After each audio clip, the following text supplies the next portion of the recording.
जंगलातील एक शिकवण. एका विशाल जंगलात एक छोटासा प्राणी राहत होता. एक छोटं कासव.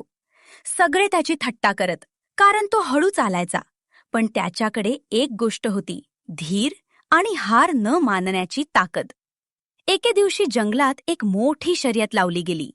वेगवान हरिण, चपळ माकड, अस्वल, गाढव सगळे उत्साहात धावण्याच्या तयारीत. सगळ्यांना माहीत होते, विश्वास होता, कासव काही जिंकत नाही. शर्यत सुरू झाली. सगळे पुढे निघून गेले. कासवही निघाले.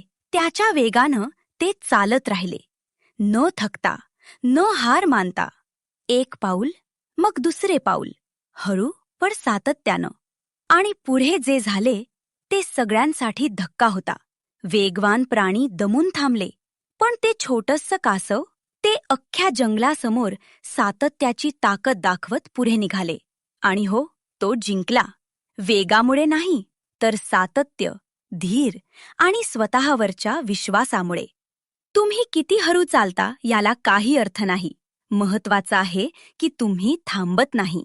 आज कासवाचं साधं पाऊलही आपल्याला सांगून जातं, हळू चाललो तरी चालेल, पण हार मानणार नाही.